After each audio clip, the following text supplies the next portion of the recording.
So this is what a full meeting looks like, Janie Jensen. Look at that. Welcome, everybody. So my name is Shell Brodnax. I'm the CEO of RESA, and here we have Janie Jensen, and I really don't know how it's all organized on the screen, but for me, Janie, can you just wave your hand so everybody knows which one is you? Yay. Now, Janie lives in California. She's in the San Francisco Bay Area, specifically the Santa Cruz Mountains. She's a longtime real estate stager, RESA member, RESA leadership, RESA volunteer committee chair extraordinaire. There's nothing that Janie doesn't do. So I'm very thrilled that she was able to join me today for our meeting. So thank you, Janie. I appreciate it. Thank you, Shell. Absolutely. So let's go ahead and jump in with our first question. And I do have to let everybody know my eyes are old. They're 51. So I have to put on glasses to read. So the first question is, would you advise to sign up for Home Advisor? And if not, what would be another way to get leads? This was Marion that asked this question. So if Marion, if you want to unmute yourself, if you're on, that's great. If not, Janie and I will start talking about it. I can go first. I would never advise using Home Advisor. How's that for directness? Janie, what do you say? I was going to say the same thing. I haven't heard good things about Home Advisor from other stagers, so I would not advise it otherwise. But I do want to give you an idea of getting leads. One of the things that I have done, and I know a couple of other stagers in my area have done, is if you're driving around, I would certainly be happy to come over and meet you and take a look at the house if you don't mind and talk to you about staging. And that has worked. I'm going to talk a little bit later on about some of the other outreach type of things that I have done. So we'll wait until we get to those. But that is one idea on how you can get leads. Excellent. Create them yourselves. There you go. So Julie Martin's got a question. If houses are selling quickly without staging, how do you convince realtors they need staging? This is a great question, Julie. And here's the bottom line, what comes down to staging is that staging works in all markets. So in a hot market, when everything's selling, even when it looks horrible, even when it's unfinished and it's a total fixer-upper, a complete dive and everything's flying off the shelves, great.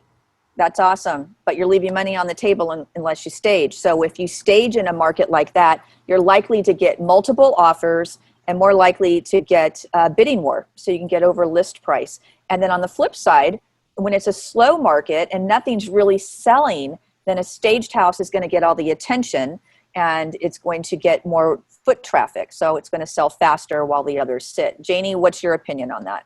Yeah, I agree with Shell. And what I was going to say too is that, people today will look online for houses. And so they're going to key on the houses, even if it is a market that's selling fast, they're going to key on a house that's staged because that gives them an idea of what the house could look like if they moved into it. It's going to want to make them see the home. The other thing I would caution you on is, sometimes people say, oh, this is a hot market and things are really selling fast. Is that true? Or is that a myth? Are they really selling fast? The other thing that you might want to do is when you see houses for sale, go on what's called the MLS, which is multiple listing service, and see how long that house has been on the market. If the house has been on the market in a house market that's selling fast and it hasn't sold yet, that is certainly a good prospect for you to call the realtor up and say, hey, I see your house has been on the market for the last 3 months. Other houses and things are selling. How about if I come over and take a look at it and give you my opinion? Also think about staging the house. So, okay. There you go. There you go. So next question. I know we have stagers. We're all probably perfectionists, but how do you know when to stop layering and giving more depth and dimension? Janie, I'm going to let you take that one. Okay. I'm going to tell you what my mentor, who is Kathy Lee Sabelli, who is our state president in California, what Kathy told me, I remember asking Kathy this almost exact same question, and she said, sometimes you just have to say to yourself, enough is enough, and walk away. because of the fact that you could continue to add accessories, you could continue to add art rate. And you don't want people focusing on those things and not focusing on the house. So the other thing too to keep in mind, and I learned this in a RESACon class, every single time you put a piece of accessory into an art, not artwork, but a piece of accessory into a house, that is $20 or $25 that you are now taking out of your bin. So that means you have to go back and replace that. So, put it in there. If you need to take a picture of it with your cell phone camera, look at it and see what it looks like. But again, it's just one of those things. Sometimes you just have to walk away and say, okay, I've done enough. I don't need to do anything else. Yeah, I like the idea of, taking a picture of it, looking at it on your tablet or on your phone, because that's how the public's going to see it when they're looking at it online anyway. So if you can kind of visualize through your own tools, your own cameras, you'll be able to tell. I know many years ago, probably 17 years ago, I worked with a stager, was coaching her, and it took her like 4 days to stage a vacant listing.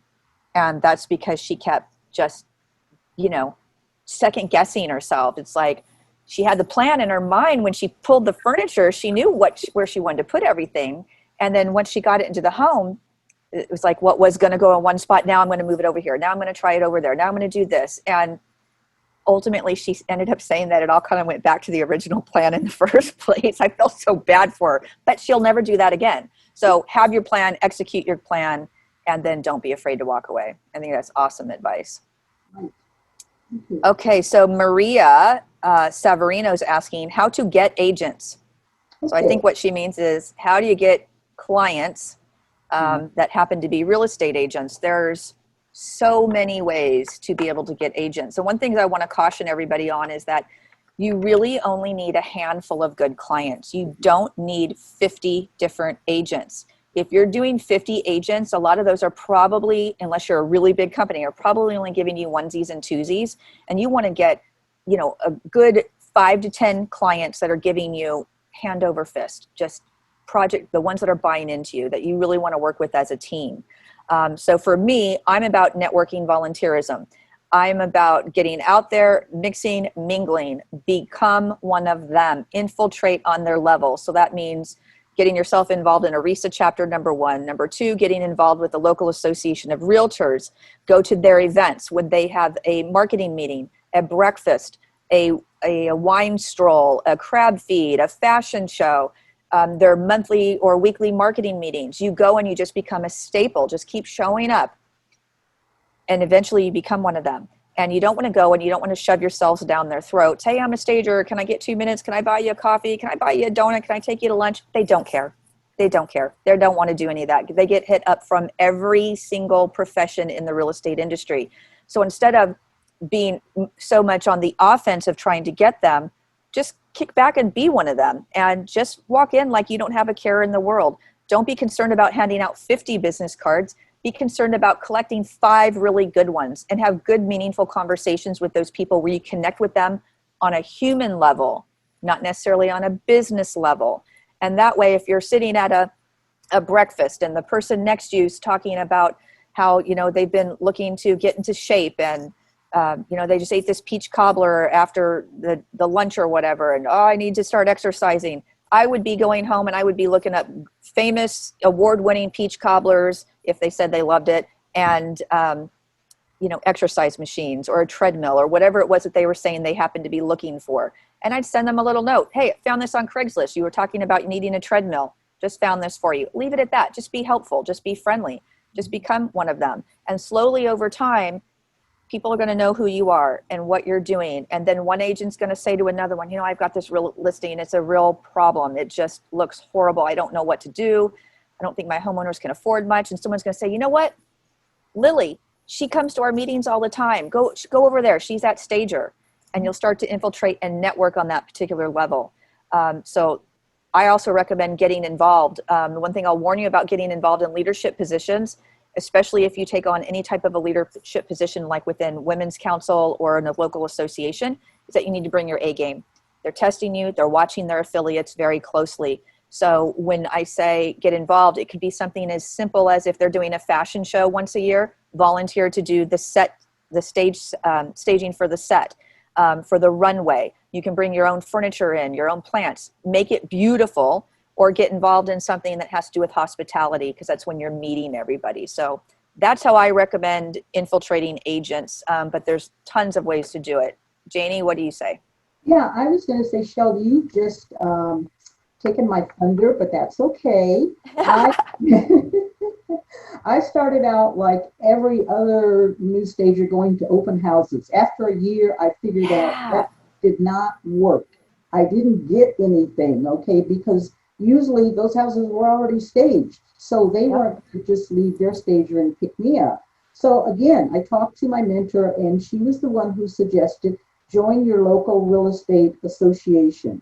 So I'm in Silicon Valley. I joined and we have two associations. I picked one.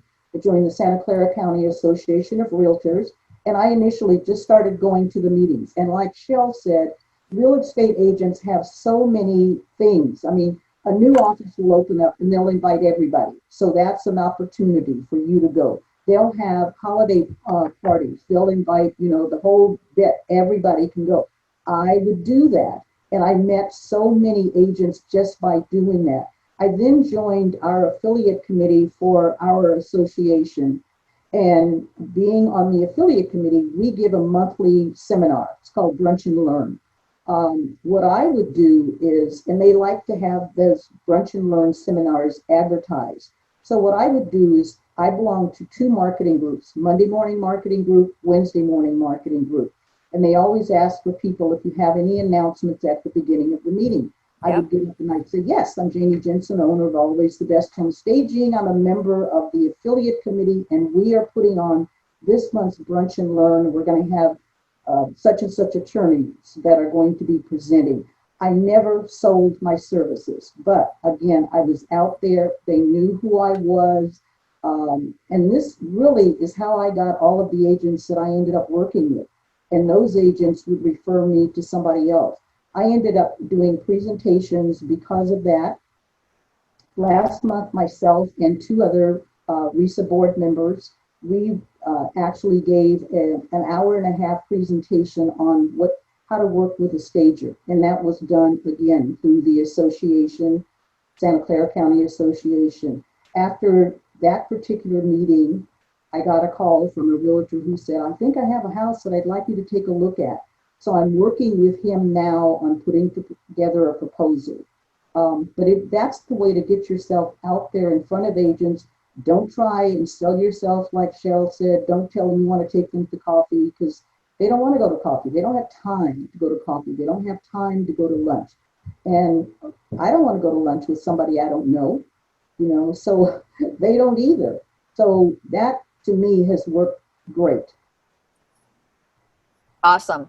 Love it, love it, love it. And really check out WCR too. If you have one in your area, it was always one of my favorites. I know Kathy Lee also, we were involved in the same WCR chapter in the Bay.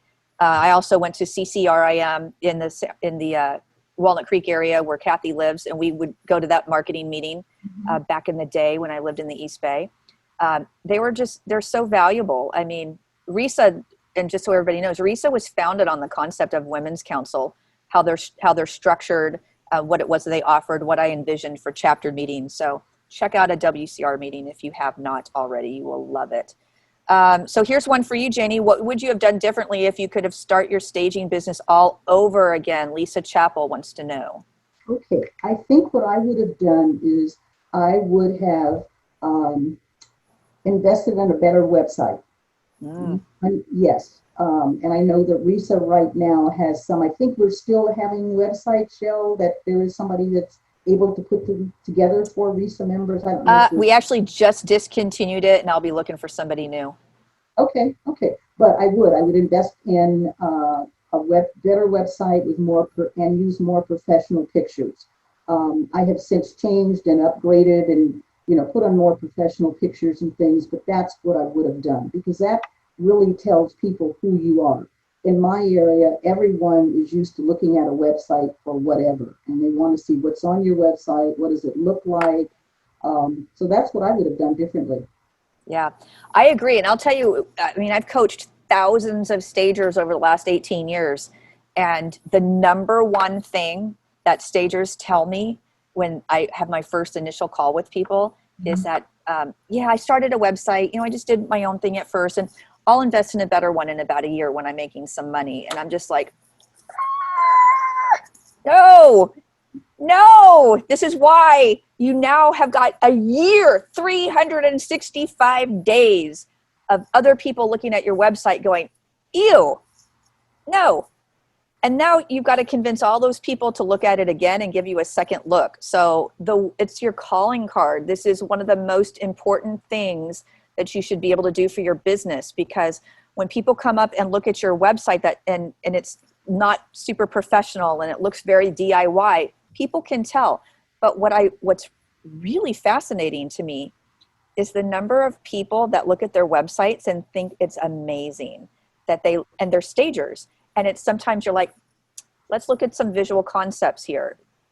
Think about it like you're staging a room. Is it off balance like this with text and photos? Are the photos not clear and crisp? All those types of things you want to take into play. So 100%, you've got to invest in that website up front. It is going to save you months and months and hours of misery and not having to retrain people and tell people why they should take another look at your website. So I could not agree more. That is one of the, you got to have it. You just got to have it. Bill, can I just add a couple more things too? For sure.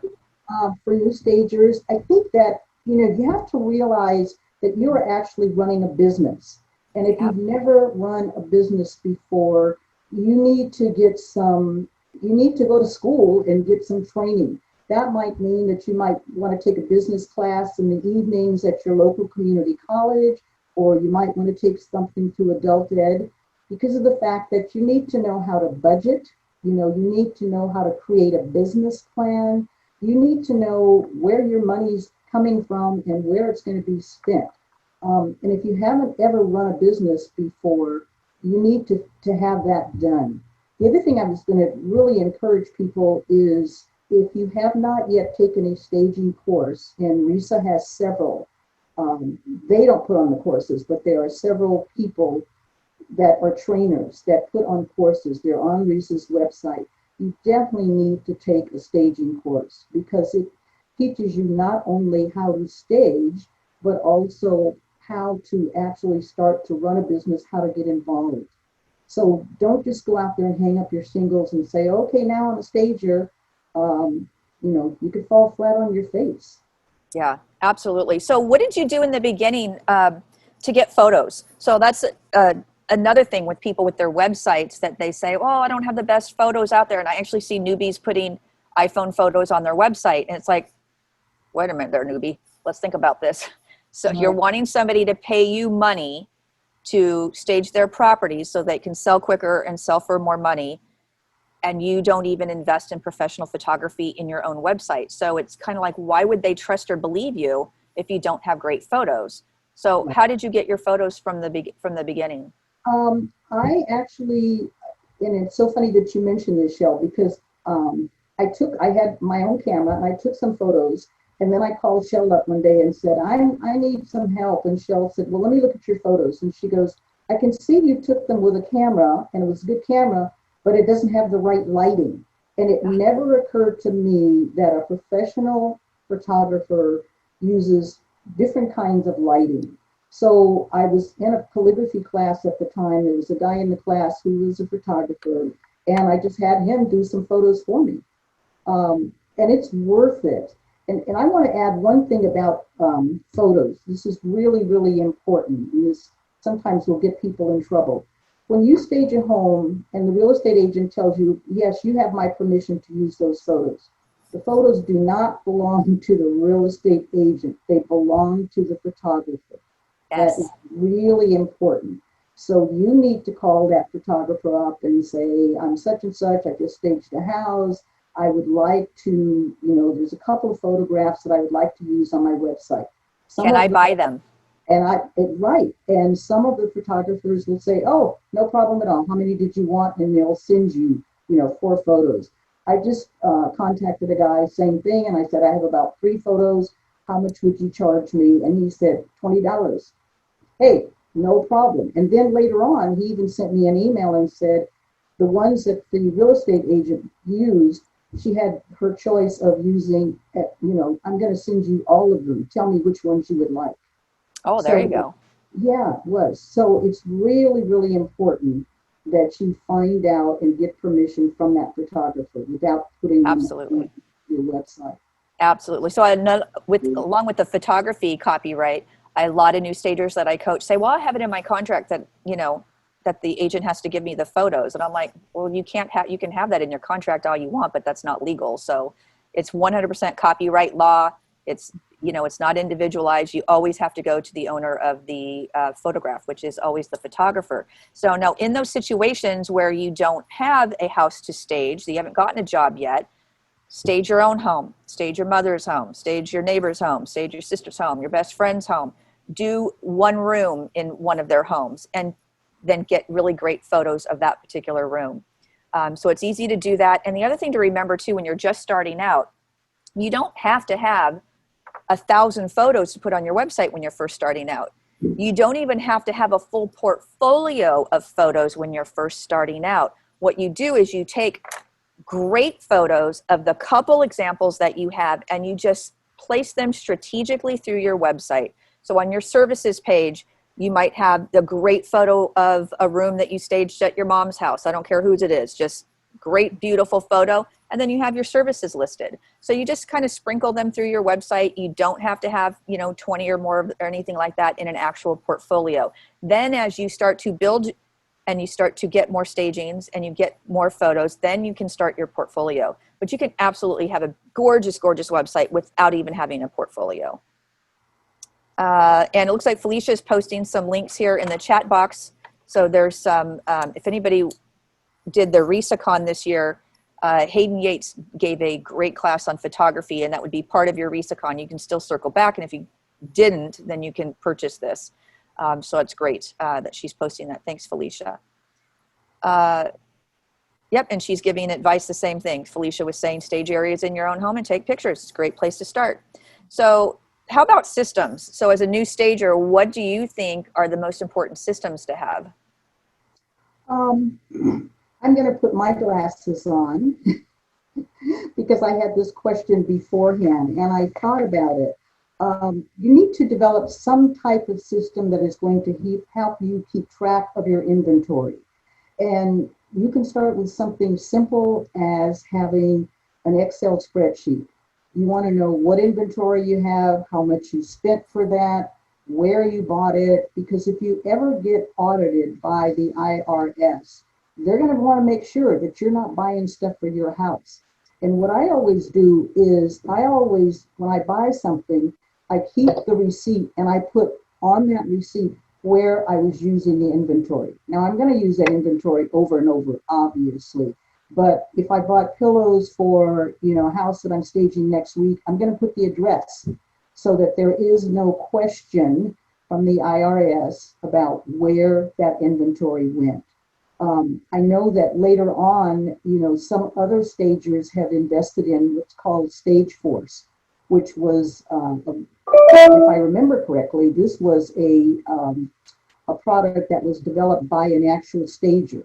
Mm-hmm. And it allows people to, mark what the inventory is, how much it costs, what it looks like. It takes a while to get it set up, but people have used that. That's a great thing to use.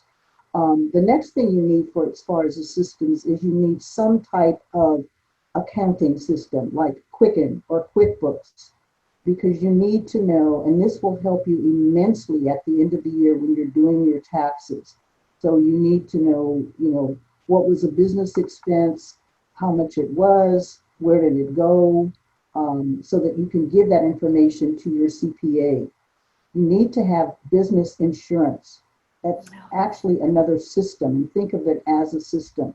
If you look at the RESA website, there is a place on there that does talk about business insurance. And I just want to say something about this. This is something that new stagers think, oh, I can get away with not having business insurance. No, you can't. Let me give you a real life experience. As a new stager, I staged a house and I had an assistant who's great. And we had a rug that we rolled out and we couldn't get the ends to lay down. So she said, you know, how about if I just use this clear duct tape on it? All right, no problem. I'm thinking, yeah, sure, put it on the bottoms, you know, we'll take it up. Well, 2 months later, we go to take up the rug and the duct tape is now all on the floor. The adhesive is now all on the floor. I am trying everything I can to get it up.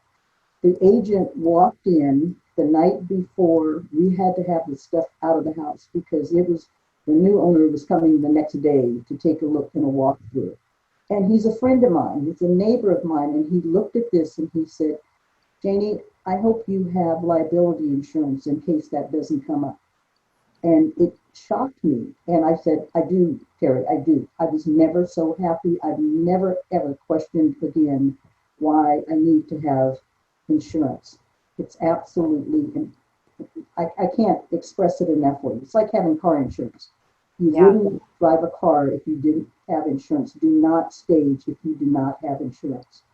And I think that the company that RESA has contracted with is one of the best. I have been able to call them up and say, okay, I have this issue. Is it covered?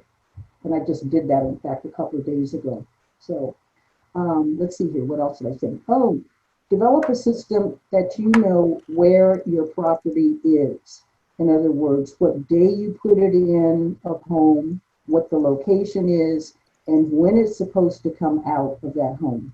And a week before it's supposed to come out, you call the agent or the homeowner and say, you know, the contract expires in a week. Do you want me to pick up the property?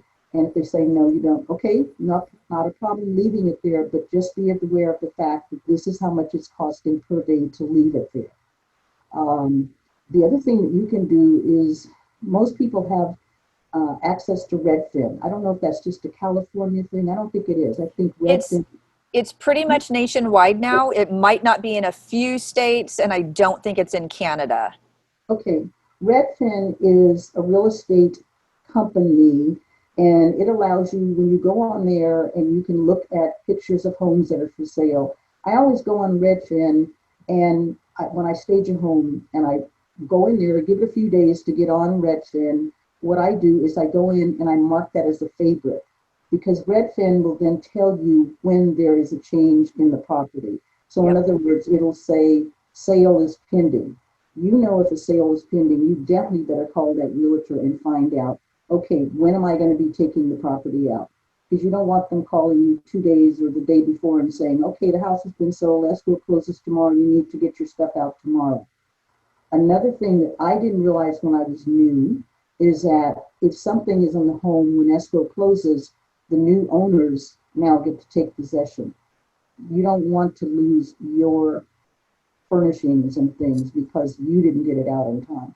So it's really imperative that you have some kind of system to warn you. Put it on your calendar, make an Excel spreadsheet, do whatever you need to do.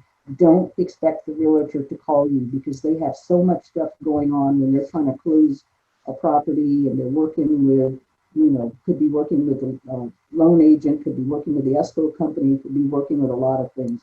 And they forget about calling you as a stager. So you got to do that. So anyway, I think those are the main systems that I can think of. Shell, can you think of anything else? Yeah, I can. I want to talk about a couple systems, and I'm going to loop back around to insurance because Marion's got a great question about insurance. Then I've got some things to add to it. But I think also everything that you do within your business, if you can do shampoo, rinse, repeat, it's going to make everything so much easier. So, for example, your policies and procedures. Your policies and the procedure for when you book a new client is that you send them an email and you have the same email that you send everybody so you don't have to retype it every single time. So get a template together. If you use Gmail, they'll actually let you do templates and you could you just drop down and it inserts and boom, it's done. Or you keep it in a Word document and transfer it over. Then having your deposit. I will put you on the schedule as soon as we receive a 50% deposit, a signed contract. Push it over to them, whether you use DocuSign, whatever it is that you're using, it all goes in the same email, the same time, every time. And can I tell you, do not change your policy and procedures for people, because I guarantee you, every time you say, oh, I'll make an exception for this person because they're so nice, turn around, because you're probably going to get stabbed in the back real quick. So it's one of those things, always trust your gut instinct, but keep with what you're doing, especially when it comes to your finances and the money part of it. It's one of those things that you just have to develop your language when you're communicating to people. I'm happy to put you on the schedule. I have a opening on Thursday morning or on the following Tuesday. I'm going to send you an email right now. Get back to me with the contract and the payment right away. Here's the link to pay. And as soon as I get that, we'll book you into whichever one's most convenient for you. So you give them 2 options and you send them to them. Again, use the same procedure every single time. Super important. Looping back around to insurance. So Villanova has policies. They start as low as $500 a year, but that's always dependent on what it is that your personal needs are. So what Judy Phobes does. Now, Judy, I met well over 10 years ago. She is the only broker in the entire world that has written the most staging policies ever. I've been using her for 10 years. She's always gone through RESA. There are no other brokers. If any other brokers are out there, they're just doing handfuls of them. She's doing thousands and thousands and thousands of policies over the last decade. So she's very, very well versed in this. She's actually, because of the program that we have through RESA, is why stagers have insurance today. Because usually when you start something in a new industry, after about 1 or 2 years or 2 or 3 years, they kind of fizz out and the underwriters don't want to write things. There's not like proof of industry, proof of product, so to speak, is what they call it. But with our program, they do have that. So she works very closely with the people at the Hartford. She works with Travelers. She works with all kinds of different underwriters. So she can do a total custom plan for what it is that you need. One thing I want to caution everybody with is when your insurance company sends you that notice every year saying, hey, we're just doing an audit, want to check in on you. What has changed? Tell them.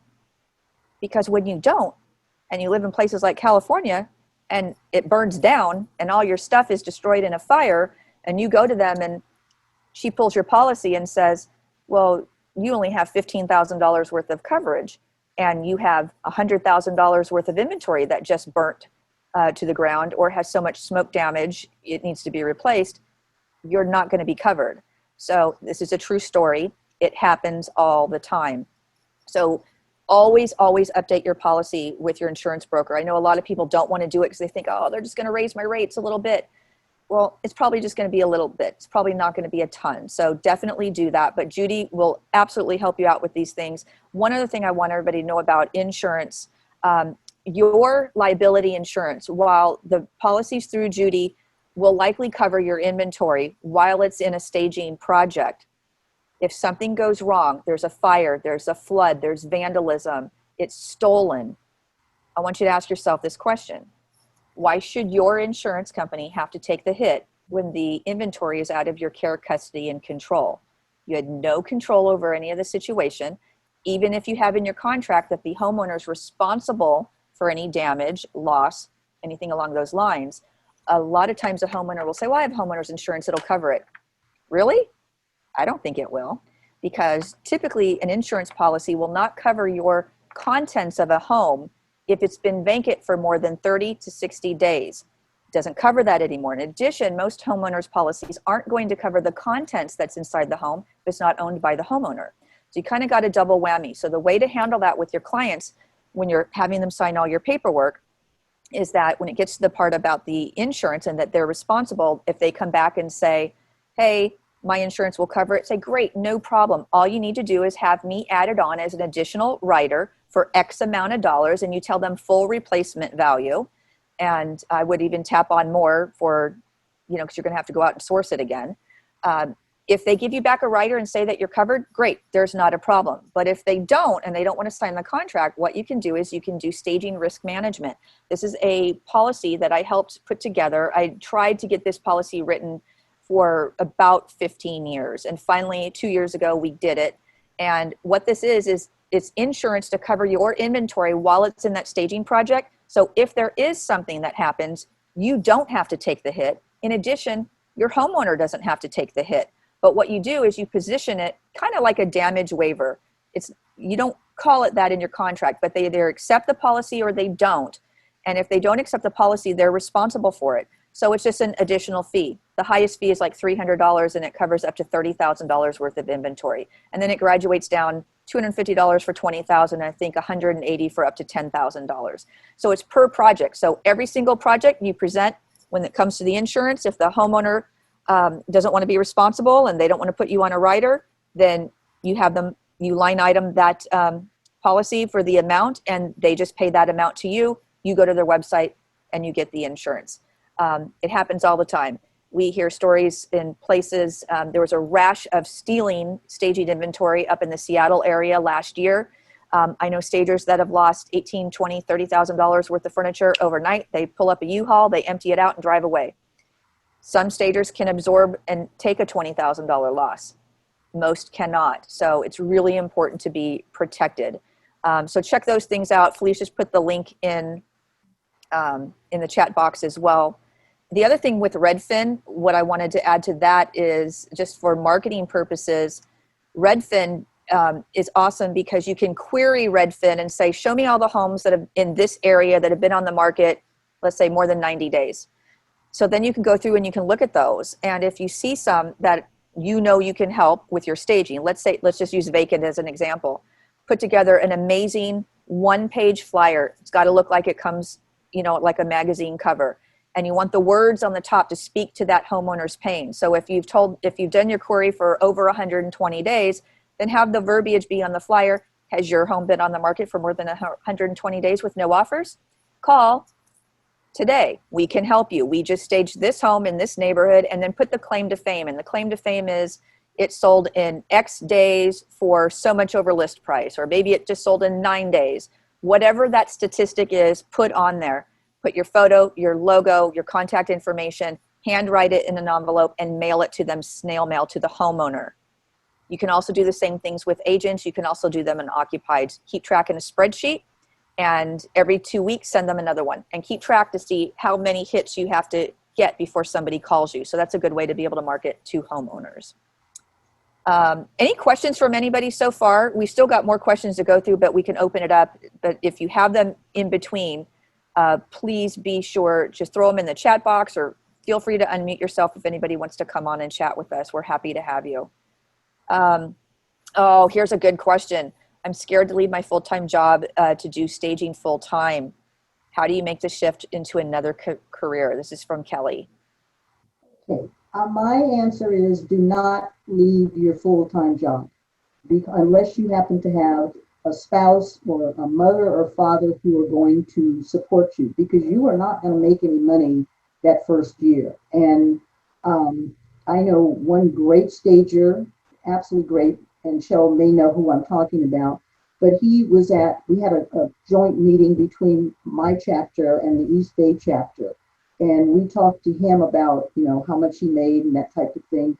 And he was honest. He said, I didn't make any money for the first 3 years. So you don't want to leave your day job, your day dream. And I also another stager who's great. He stages only on the weekends. He has a full-time job. He's been in business a long time. He's kept that because he has a family to support and other things. So that is not something you need to do, of leaving your full-time job.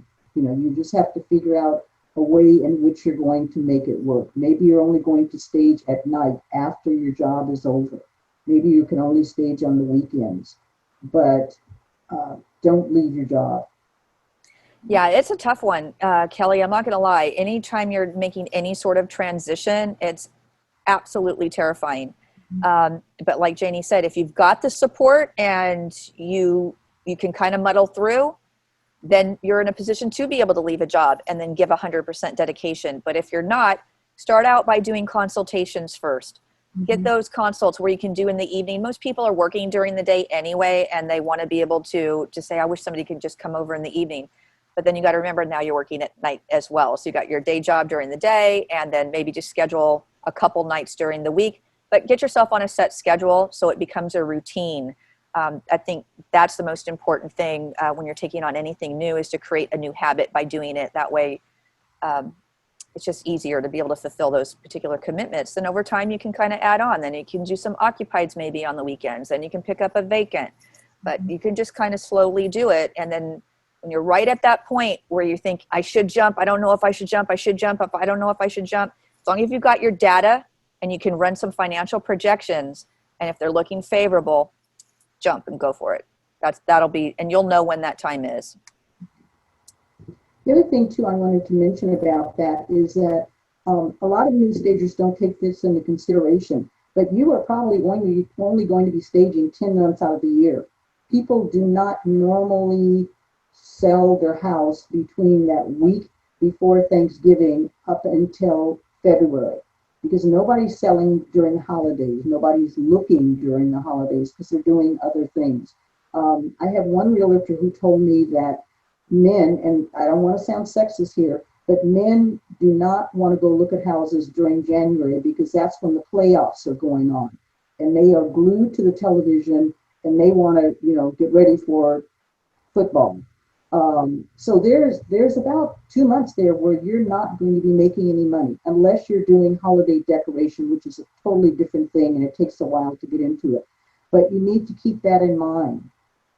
So when you are budgeting, if you make a whole lot of money at one particular time, summertime, springtime, whatever, realize there's time where you're not going to have money. So you need to budget so that you will have that.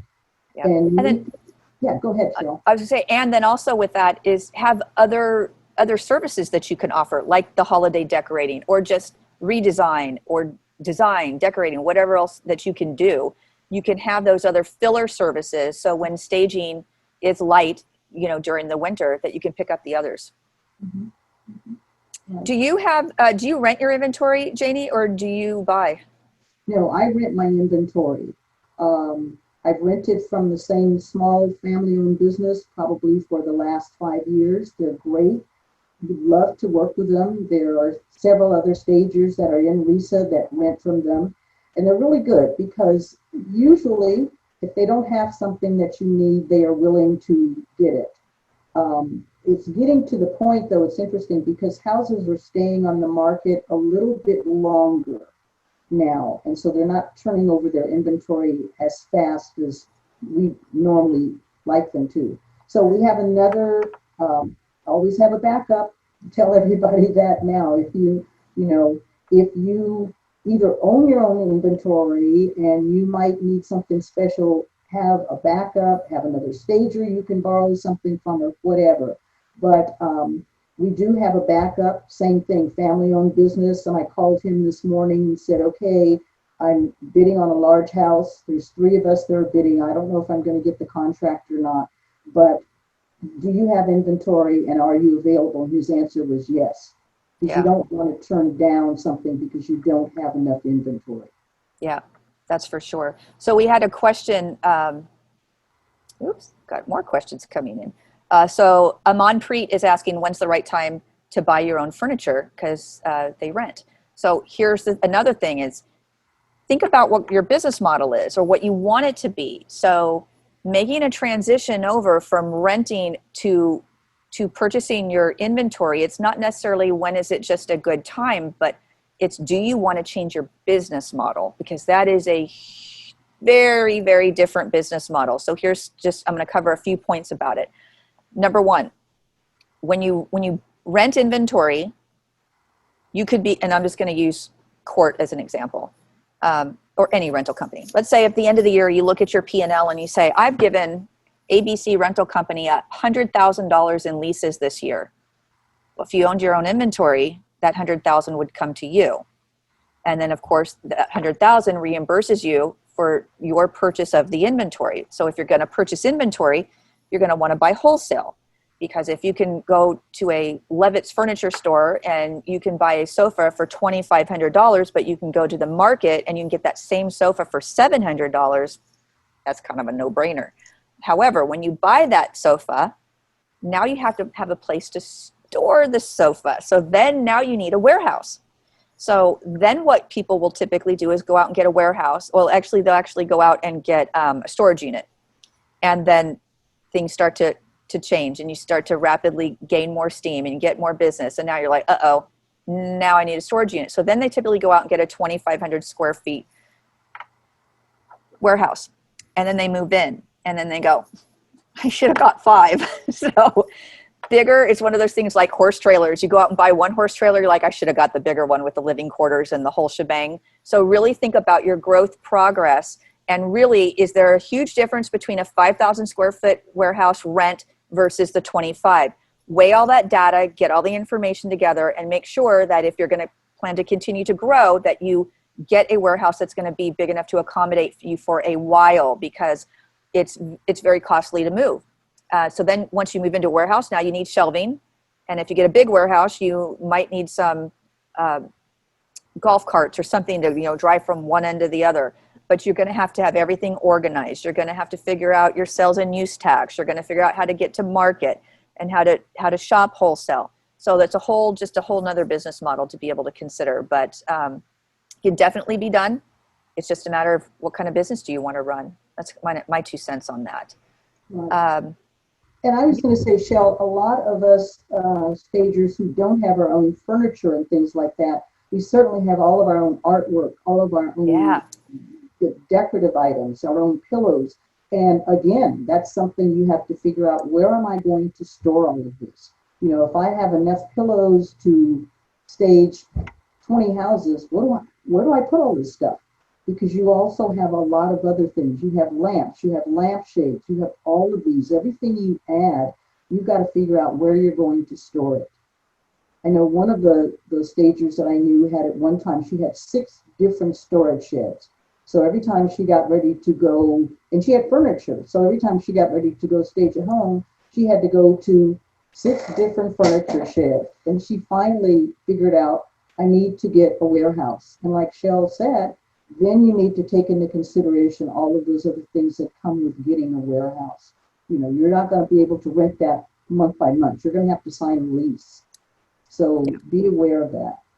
Oh, and then once you get a warehouse too, you're going to have to get a moving truck. That's the other thing. And then if you're going to have a moving truck, and people actually, if anybody's moving furniture for you that you've hired, you have to get workers' comp insurance as well. But there's lots to consider. But it can be very lucrative if you're doing a really good job. I mean, I know stagers that are raking it in with their 14,000 square foot warehouses and employees and profit sharing and the whole bit. So it can be done. Just really is a matter of what kind of business model do you want to have. Hey, does Yo rent her furniture or buy? Yo actually has bought a lot of her own furniture, so she has enough now that she doesn't have to rent it. Yolanda, would you like to come on for a minute and give your 2 cents on the transition? I don't know if she's prepared to be camera ready or not. You know what? She may not be, because I know she was at the warehouse today putting together stuff for a staging next week. We might get sweaty, Yolanda, so we'll leave it to her. If she wants to pop on, just undo your video so you can come on. And Maria's asking, is the buying group available for Canadians? Everything we have is usually always available to everybody. Here's the thing with buying wholesale and Canada. Every single vendor will ship to Canada. However, if they're shipping from California, your freight is going to be huge. So what we recommend that you do is get together with your local RESA stagers, your local chapter if you belong to one, any other stagers in your area, and place your orders at the same places in one order so you can all share in the freight. That way when it ships to you, everybody splits it, it's not as much money. And you can actually do this, anyone, you can do it, whether in the US or in Canada. Now, for the buying group, there are several vendors that ship from Canada, and I think I have them off the top of my head. Zuo Canada, Renwill, Deco Trend. I think those are the 3. But if you log into the buying group and you open up each one, there'll be a red maple leaf on anything that's located in Canada. So absolutely check them out. You can also go to They've got the big furniture market in Canada as well that you can go to, and all those vendors are right there. Anybody in Canada, if you want to work with a different vendor that we don't have on the list, just send me an email, connect me with the people that you've been working with, and I will try to cut a deal. The big problem in Canada is getting more Canadian vendors to come on board. Is number one, Canadian vendors are just limited in scope. There's just not a lot of them like they are in the US. And then two, the buying power is not as strong. So where in the US, we can have, 17, 1800 members at a time, where I can say our US members. In Canada, we always have about 300 members in Canada. So it's not quite as strong, but I can still work some deals. So if you ever want to work with somebody, hey, yo, there she is. I'm going to see if I can unmute you. Are you unmuted? Hello, can you hear me? I can. Yay. So let's talk to us about the transition when you started to buy wholesale. Is there any tips, pitfalls, anything that you can give people? It's great. Our RESA buying group, as you know, because I was very excited. I believe it was last year, Janie, when we were at RESACon and our first time going, to the various vendors. It's great. I purchased a few things from there. Olex is another one. I think you forgot to mention Shell. You get a lot of great deals.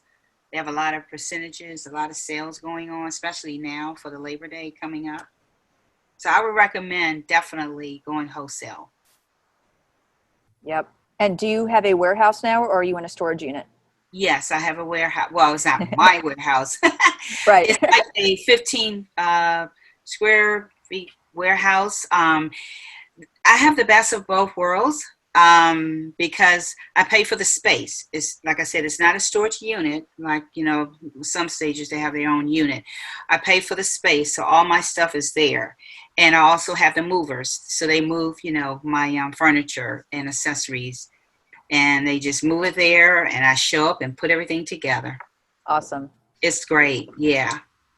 I love it. Okay, so here's some other questions. How long do you need to be a RESA member before you can join the buying group? 12 seconds? Just do it. There's no wait. We don't discriminate. We want to be sure everybody can buy wholesale. So if you're a RESA member, it comes with your RESA membership. You just have to go to resabuyinggroup.com and sign up there. You do need a resale license. In Canada, it's HST. Different states call resale license different things. Yo, what do they call it where you are? Tax certificate? Yeah. Resale tax certificate. Yeah. In California, it's a resale license. They just call them different things. You can get with your Secretary of State, and the tax department will usually get you where you need to go for that. And Laura wants to know, does Ashley Furniture participate in the RBG? You know what? They do not. They do not. They did not want to give RESA members a discount, which is a requirement of the buying group. The point of the buying group is so we put our buying power together to get additional savings more than wholesale pricing. Otherwise, there's no point in it. It's just go to market. Everybody gets the same deals. The thing with the buying group is that, for example, like Elk Group International, you might have to spend $20,000 with them to get their next tiered pricing. But if you're a RESA member, you might not have to spend that. So it depends on, we've eliminated a lot of the minimums where you don't have to order case goods in lots of 12 or anything along those lines. We've even gotten the vendors like Olex gives 25% below wholesale. So they have their showroom pricing. So if you walked in the door and you weren't a member of RESA, you're going to get, I'm just going to use round numbers. You might buy something for $1,000. And if you are a RESA buying group member, that $1,000 product might now just cost you $700. So it just kind of depends. So check them all out. Ashley Furniture, unfortunately, they just don't want to give a discount. So it's kind of a drag. So let's just speak of the process of what's needed to join the wholesale group. How involved is in getting a resale license? There's someone that will walk us through the process step by step. Super simple. I'll walk you through it right now. Resale license, go to your Secretary of State, Department of Taxation, get a resale license. Most sign up online, and most nowadays will even just, you sign up, clickety clack clack, it's free, and you spit out a PDF with your license number on it. Just so you know, you're not paying sales tax on these items. So if you buy a sofa, you're not reselling it to somebody where you have to collect the sales tax and then pay the sales tax to the government.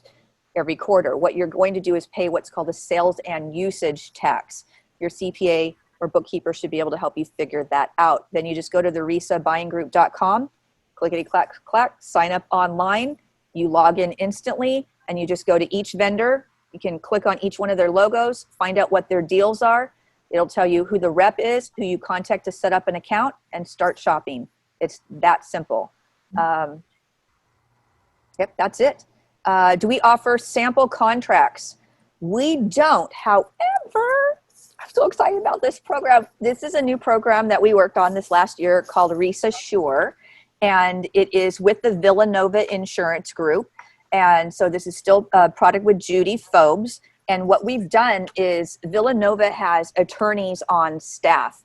And so what I did with them is I worked with them on getting a standard contract that would cover just about everything that you should want covered in your staging business. And for an extra, I believe it's $95 a year, you just pay it to them. It's kind of like, what's that company called? That prepaid legal, where you pay a subscription fee and then you have access to an attorney. It's the same concept, but for stagers. So RESA members have an exclusive deal with this company. So they'll either write you a contract or review your current contract. Doesn't matter what state you're in. And they're also getting into Canada as well. So that's a really great investment. And it's also part of a risk management program. So what they will do for you is they're going to look at your whole risk situation. Are you a sole proprietor? That has a whole nother set of problems when it comes to liability and you're working. So we talked about insurance earlier. If somebody's a sole proprietor and you walk into somebody's home and you don't have liability insurance, you're just begging to have your home be taken away and sold at auction to satisfy a debt. If, you know, you caused so much damage, it was unreal. You've got to remember, things happen. They happen by accident. True story.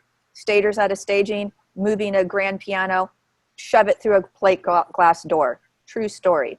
You got to have insurance for things like that. If you're moving something and you scratch their floor, sometimes it's not just about moving one little piece of flooring. You have to remove all the flooring. And if all the flooring can't be matched with that same project, that same material, you have to pay to have the entire floor redone with a new color, so everything matches. So it's super important to assess your risk management. So it looks here that Felicia's put on here. It's this risk management RESA Sure program to non-RESA members. If they were wanting to get this program, it's $140 a year. It's $95 for RESA members. So I believe she's put the link on the chat window as well. So that's awesome.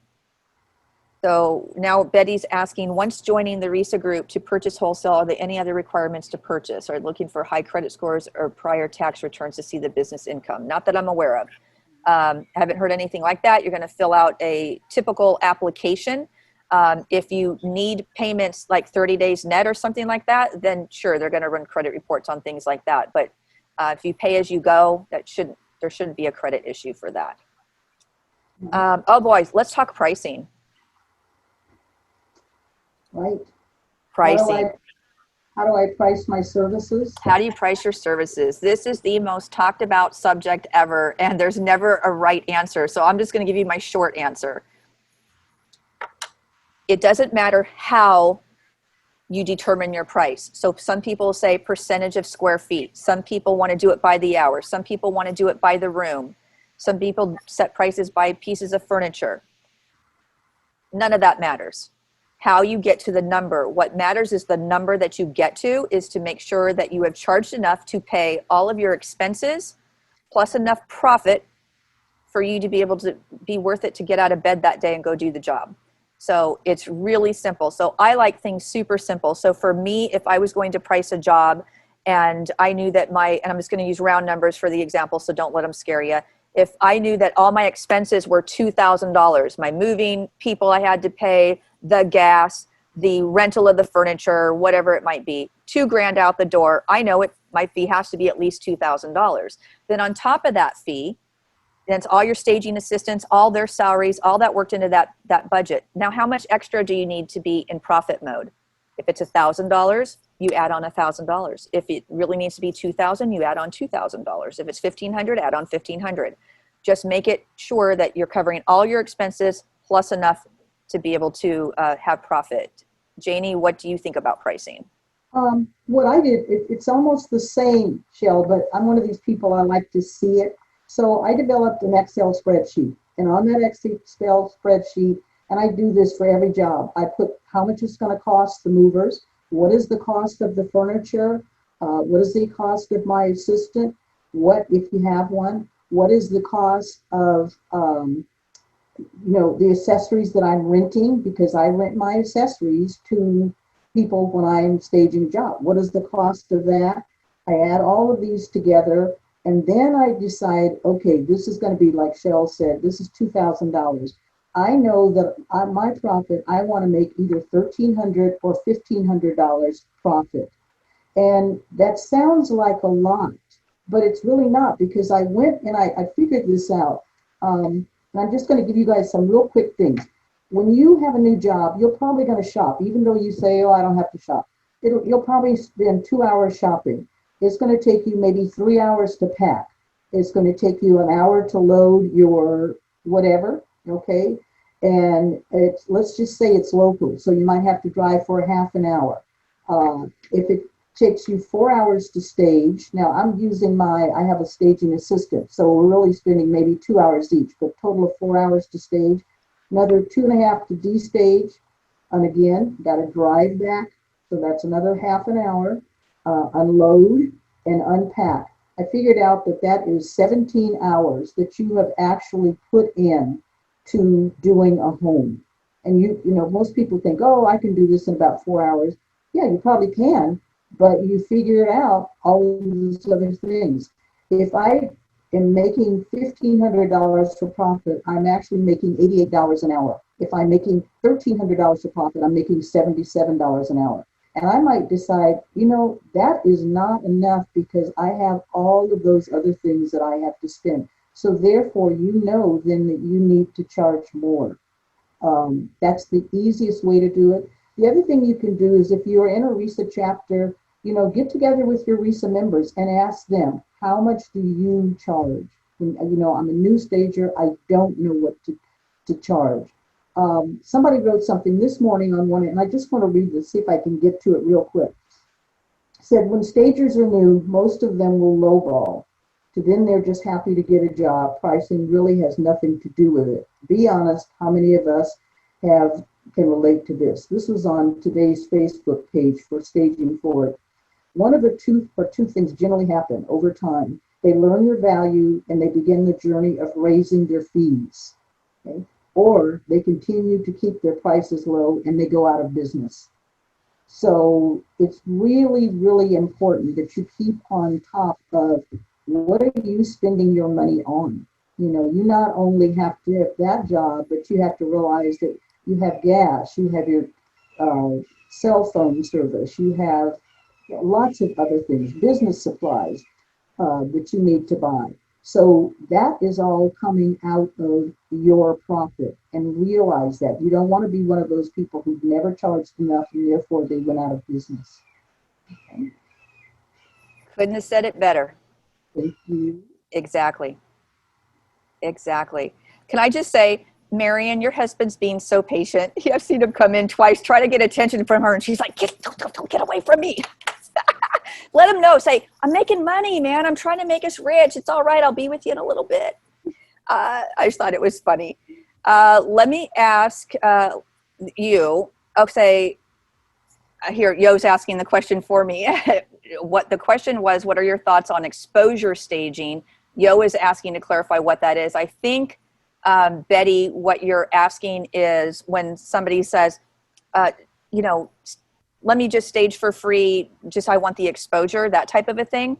I would never recommend it. Here's why. Not all, but most. When people have a tendency when they give you that first break in a business, they want you to be indebted to them for the rest of your business life, and they will never let you forget it. I'm the one who got you started. I'm the one who did this. And they always want you to cut your fees and do something else to be able to accommodate them. So personally, if I was going to stage and starting new out in the business, I would not do that. I would have a dynamic, amazing website. I would walk into every single place like I owned the room, and I would get business. You've just got to position yourself that way. So I don't recommend it. Janie, what do you think about it? That's one of my things, is that if you give someone a discount, they're always going to want that discount. And they Yep. will also tell you, this is a really, you'll hear this from real estate agents. Oh, I'm going to refer all of my business to you, and I'm going to tell all of my friends. Just because they tell their friends doesn't mean that their friends are going to use you. That's just a real estate term. Don't fall for it. And I think Michelle Minshew was really great. And what she had said was, I don't give discounts to people that I just start with. I give you a discount after you've staged with me for maybe 10 times. So Yeah. you can tell them that. I don't give, no, I'm sorry, I don't give discounts for new people. Yeah. And especially even the discount, it's like one of the things that people will try to do with you is get you to come down on price or ask you for a discount. And a great comeback is, for this particular project, we can't do it for less than what we've bid this at. We don't overinflate our prices just to leave room for negotiation. We actually want our clients to get the best possible price right from the get-go. So we don't jack them up just to be able to negotiate down later. But you're right. If once you start giving it away, they always want something. So when somebody asks you to come down and you make that statement, say, what's your budget? What is it that you're thinking? Is it 500 less? Let's just say it's 500. Well, we can do that, and we will eliminate this room, or we'll eliminate something out of the project. And then when somebody wants a spiff and you've got somebody who's doing really great, a smart real estate agent, if you're selling their properties like this and they're making money hand over fist, they're glad to pay you. They're not going to ask you for a discount at all. But to help them and to show your appreciation, you can always throw something in extra. Throw in an alcove, throw in a kid's room, an extra bathroom, anything like that you can spiff them to make them feel good and show appreciation for their consistency. That would be great. Is it proper to compare new stager pricing to seasoned stagers, especially from the homeowner and the realtor's eyes? This is a really good question, because here's the thing. Unless you tell people, they don't know you're new. They do not know you're new. Think about it like this. When you're on the Facebook and you see these ads come up, and it might be a webinar for a business coach or something, and it looks really dynamic. Aren't you looking at them going, this person's got it together, man. I want to go check this out. Look at them. They look all great. That could have been their very first ad. You have no idea. You have zero idea whatsoever. So I really get concerned with new stagers coming into the market and really underpricing their own value. And they do it because they just want to be able to get that job. But you are literally shooting yourself in the foot if you take that approach. Price competitively from the get-go. Raise your prices as you go. Right now, down market, if I was a stager, I'd be raising my prices. So when you're coming out of COVID, your prices are already raised. Any great business coach will tell you the time to raise your prices is when something has kind of crashed or there's been a down incline on it, where everybody else is wanting to lower their prices. You raise your prices, so when things come out of it, that's the new norm, and you're right there in line with everything. And everybody I was going to say something about one of the, and I don't remember which one it was, but one of the male stagers said he was brand new, and somebody asked him, how long have you been staging? And he said, oh my God, it's been forever. It seems like all my life. And then he went to the next question real quickly, because, you don't have to say, this is my first job. It just seems like forever, just seems like forever. And it could, because you could have been getting questions from friends, from relatives. Can you come over here and help me move? I want to change the way the house looks. Take all of those things into consideration. So. Yep. Absolutely. So Betty's saying that sometimes agents want to see an extensive portfolio, which most newbies don't have. I'd say on occasion, somebody's going to ask for an extensive portfolio, but there's a great comeback.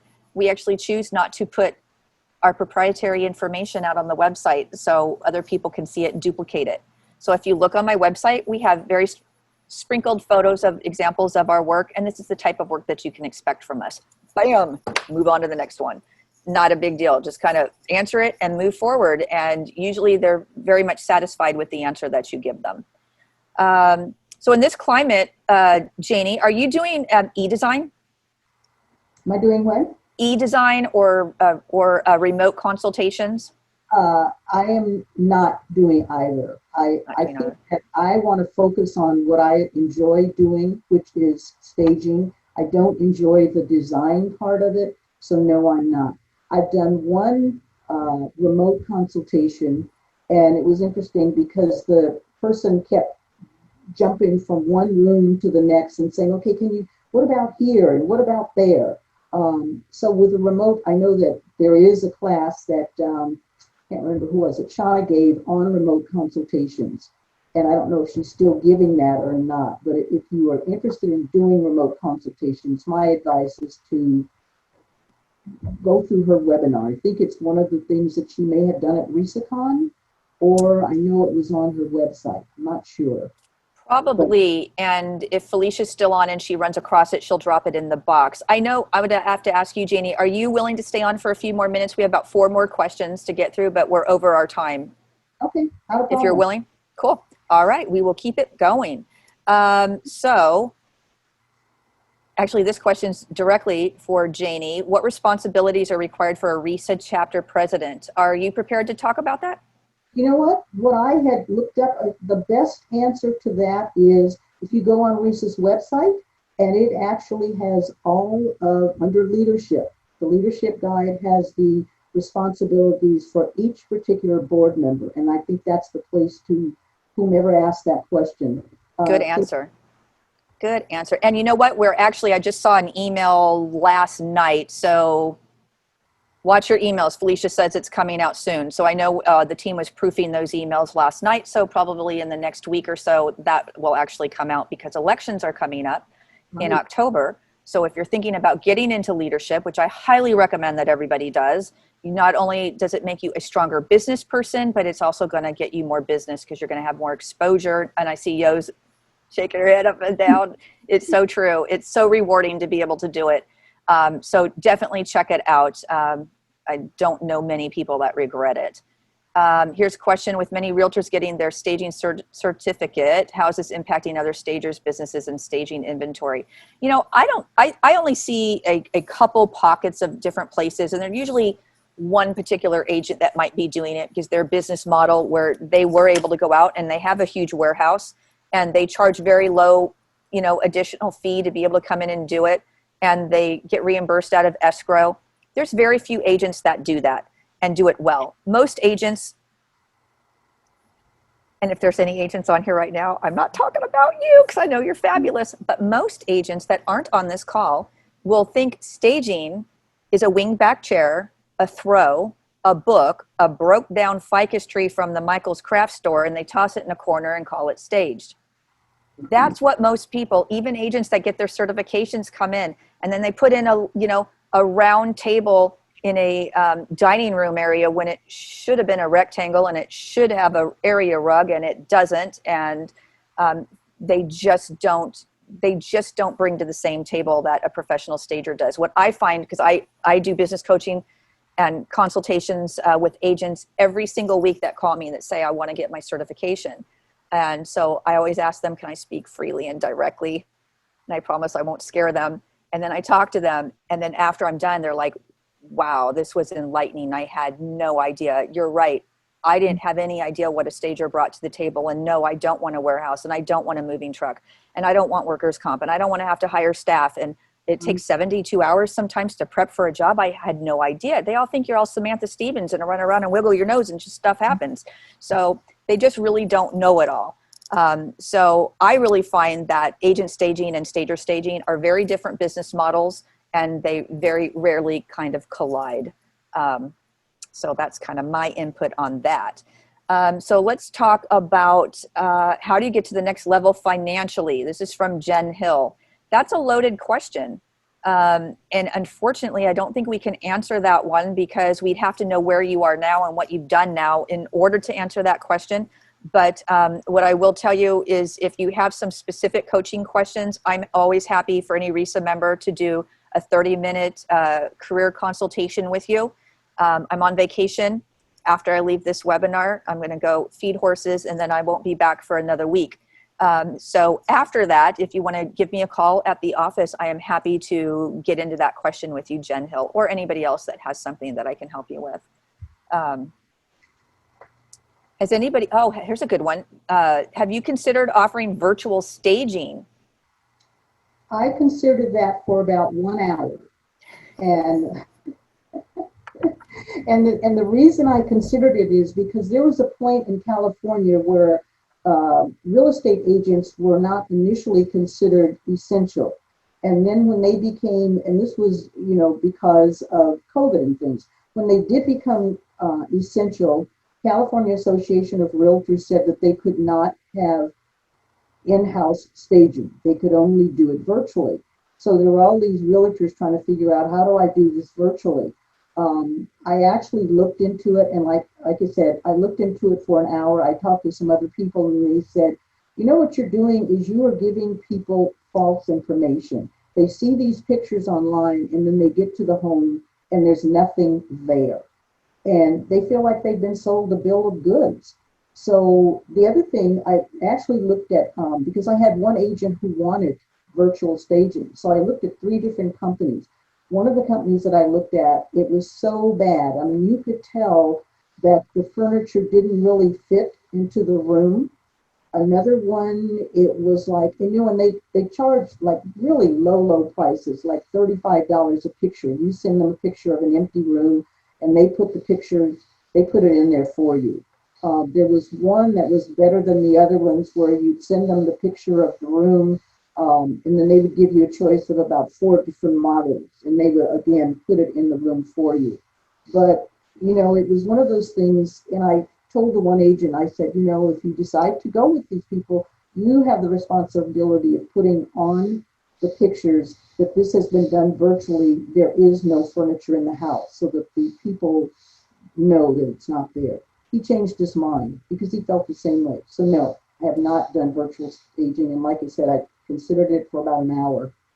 Yeah. Unfortunately, the bottom line with virtual staging is that it's still an empty, naked house once you get there. And if the point of staging is to be able to make a connection with a buyer that comes through, that will never happen with virtual staging, because when they're there, there's virtually nothing around them at all. It's just naked.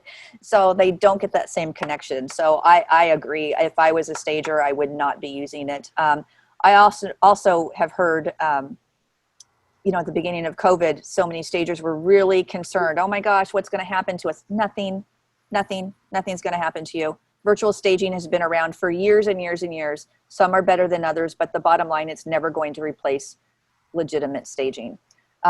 So Stephanie's asking a question. What about at the agent's offices, their mailboxes, putting flyers in? Totally awesome idea. Make your flyer has got to be the best looking flyer ever. It should look like it should be a cover of an Architectural Digest magazine.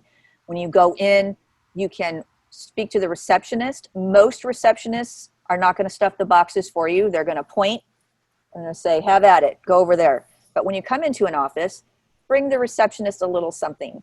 Here's a little piece of candy or something along these lines. Can I stuff these in the mailboxes? You don't have to do it. I'm more than happy to do it, and then you can go and do it. The other thing to get exposure, if you're getting involved with a women's council or your local association of realtors, we talked earlier about how you can get involved in either the decorations committee or the set designs or things like that, and hospitality, also ticket sales. So if you're getting involved with your local association and they're having a fashion show and you want to sell tickets to that, that will get you in the door in places. So you can go through, get your order, say, hey, I'm with Women's Council, and who wants their fashion show tickets? You can go and they can either give you cash right there, or you can take orders and you come back and you deliver their tickets to them, and then you put them in a branded envelope with your card and a little note.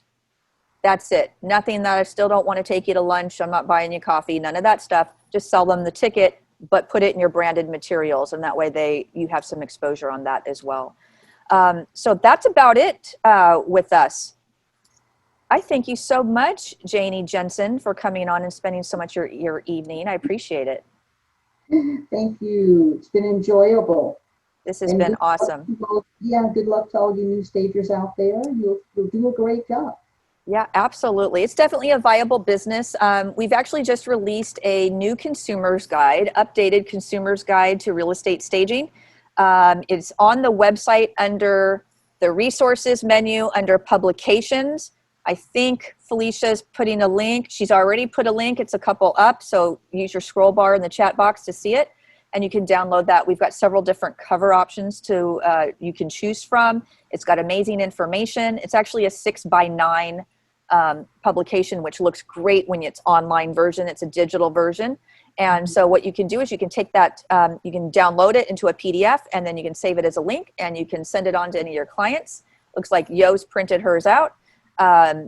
It's a wonderful, wonderful tool to be able to even collect leads on your own website. If you have a lead pages and use lead boxes or anything like that, you can say, hey, download my free consumer's guide to real estate staging, publication by RESA, and you can collect those leads and then come straight into your website. And I think that's it for me. Janie, I appreciate you so much. Thank you for all you do for RESA. So everybody knows, Janie is been involved in leadership. She's been involved in RESACon. Her and Yo last year were the volunteer coordinators at RESACon. Could not have done it without you. It was just crazy. You guys did an amazing job. So I appreciate both of you very much. And for everybody else, that's it. It's a wrap. Enjoy the next week. Enjoy the next month. Be safe with COVID and go out there and just make it happen for yourselves. Until next time, happy staging, everybody.